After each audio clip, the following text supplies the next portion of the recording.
Hello, boys and girls. I know that many of you believe that modern metal productions sound boring because they are too clean and too sterile and not dirty enough. If you believe that, this video is for you, because today we're going to take a deep dive into filth, dirt, and distortion.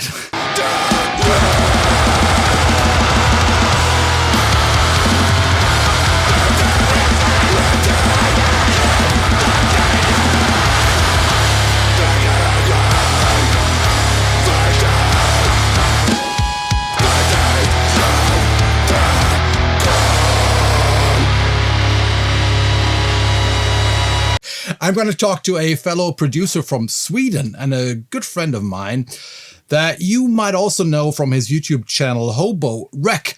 And he is known for making really dirty and raw sounding productions. And I believe he has a really cool and unique approach. And today I want to learn from him. I want him to tell me how I can make my mixes and my productions sound more dirty and filthy in a good way. So, it's time to say hello and welcome to Ulf Blomberg. Hey, son. Hey, Christian. Thank you so much for having me. All the styles that you record kind of ask for a sound like that, right? Yeah. If it's like grindcore, black metal, hardcore, old school death metal, crustcore. Exactly. So first question for me would be, if you do a production, if you do a mix, what are you looking for? So what is a good mix, a good production for you? Usually not too clean and not too separated. I still want it to sound good, like have high fidelity, but I still want everything to melt together a little bit. So it's somewhere between a high quality production and actually seeing a band live in a room. Okay. So you get that same kind of energy and a sense of it being really loud. Do you think that most like modern metal productions sound boring to you or too clinical? It's not a matter of saying that one thing is wrong and the other thing is right. It's just a matter of taste, to be really, what do you call it, diplomatic about it. Don't have to be diplomatic on this channel. No, but I understand what you mean. I understand what you mean.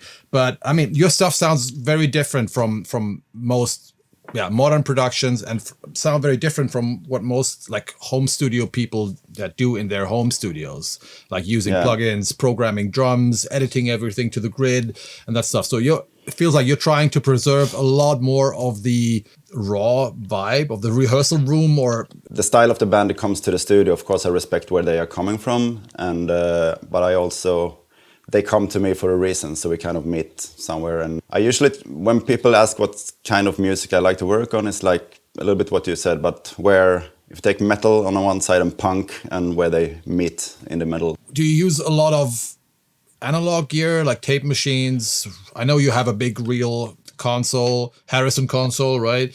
Exactly. A lot of outboard, or do you use plugins? So what's important to get that kind of sound? For me, I try to capture most of it in the recording. If that means using tape machines, I use tape machines. I use a lot of compressors and stuff, just to record it. Set the sound in the recording and I actually record it. Yeah, exactly. Sometimes use some EQ on the Harrison console, but the basic idea is to get the sound that I want during the recording. I have the same approach more or less, but my stuff doesn't sound that dirty. To be honest, I think your stuff is more on the organic side if you compare to other things. So, I mean, I like your production. Thank you. No, but I'm with you that I have always, like when I started the studio, I have always invested in a lot more in guitar gear and drum gear compared to, let's say, outboard gear. So instead of buying a super expensive reverb 15 years ago or 20 years ago when that was still a thing, I invested in some tube amps instead, or in some good snare drums.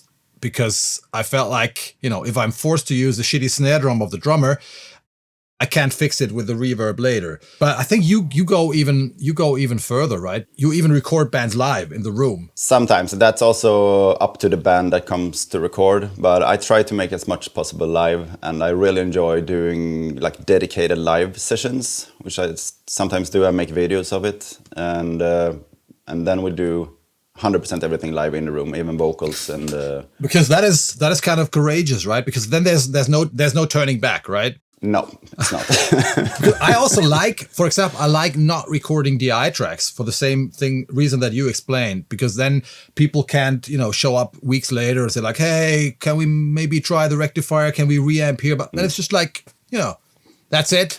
I haven't recorded DIs in many years, except for a few exceptions where I know immediately when I work with the band that the goal of the sound is not 100% set. Yeah. So if I can tell that we're not really sure where we're going with this, then I take a DI. But mostly we set a sound and everyone is happy. And when everyone is like excited with the sound coming out of the speakers, when you do the actual recording, I mean. Yeah, that's it. And what about samples? I mean, that is one thing that has really changed the sound of metal in the last 1 or 2 decades. And I mean, most of the stuff sounds like entirely sample replaced these days. Do you use samples, or do you try to avoid that, or how do you do it? I do use samples. I try to avoid it in a sense, but it's more like I really, really try to get the drum sound I want. But if I need to put samples on it to get the last 10% out of it, of course I will do it. I mean, the end result is more important than my ego. Sure. But you're also in a comfortable situation because you got a great studio with like one big live room, and then Ulf has like different booths, a glass booth and a reflective surfaces everywhere. So you've got a lot of options to get things right directly in the recording. So how important are the live rooms for you? Last couple of years when I've been working out of that studio, I think the room has really set its stamp on my productions, because you can always hear that room. It sounds awesome. It sounds awesome. I mean, we did this video together. Now I remember where we tested those weird submarine microphones, and I played drums, and like both the big room and also the smaller but more reflective room sounded amazing. I gotta ask you about guitars, because I know you also created a lot of awesome sounding IRs. So what's your favorite guitar gear? I like using whatever the bands bring in, because that's their identity in the sound. And then I very often try to blend in a little HM2 pedal behind it, even if there's supposed to be like a cleaner distorted sound. I think the HM2 brings something that pushes the sound down your ears a little bit. How do you do that? On different tracks, or overdubs, or blended on the same track, or how do you technically do that? Can be different from time to time. Most of the time I split the signal into 2 amps. Do one that is more like regular high gain, and one that is more dirty with HM2. And then so you split the same performance? Yeah. During the recording session into 2 amps, 2 cabs, and record them simultaneously? Yes. Awesome, okay. What about vocals? Have you ever done any metal production with vocals without distortion? No, huh? You always distort them? Usually a lot of distortion, and often it's the Devilock plugin from Sound Toys. Yeah, great. Or I just distort it on the way in. Sometimes I distort it with the gain channel on the Harrison console. Oh, really? Is it the preamp that's distorting, or the converter, or both? The preamp distorting, and then I run it to LA2A compressor or something to level it down. Okay. But it sounds really cool. I'm always afraid of that. Like, oh.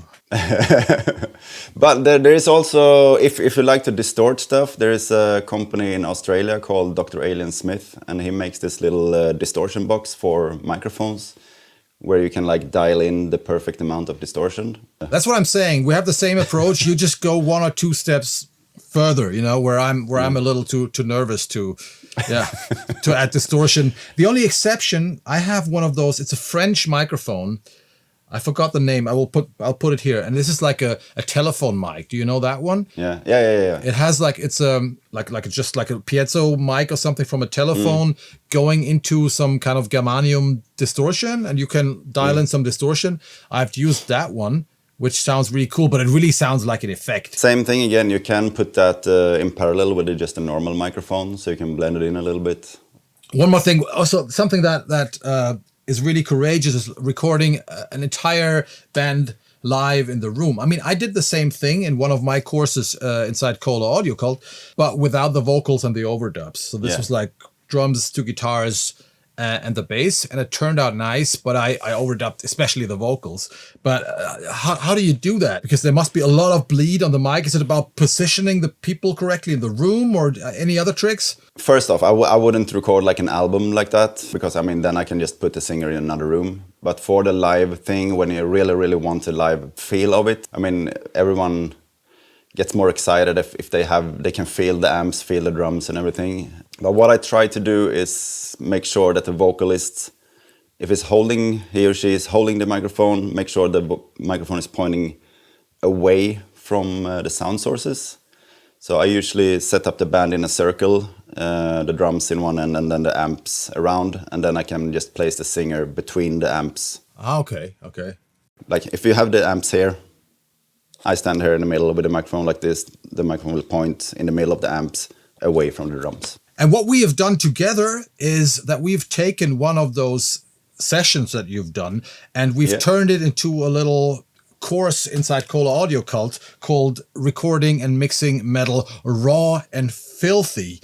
Tell us more. The band is called KOHLE. They are like a old school death metal punk band from Sweden. They are like a little bit spread out in Sweden, Gothenburg, Malmö, and also more north. And they are on an Indian label called Transcending Obscurity. They released the first album a couple of years ago, which I recorded, and now we just recorded a new album. 2 of the songs as live sessions to promote the new songs coming up. Maybe let's have a listen now, because when I heard this, I was like, what? This has been recorded live? Sounds sick. And that's how it all started. So let's have a listen to Crawl.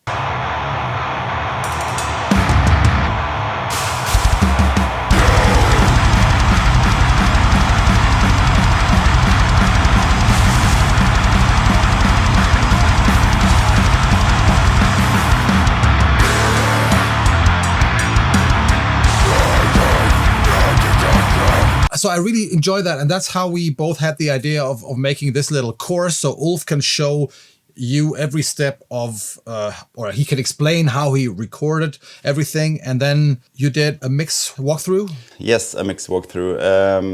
Unfortunately, I didn't have any footage from the actual recording. So I tried to make some recreation of what we did in the studio. Going through what microphones, everything was used, where it was placed in the live room.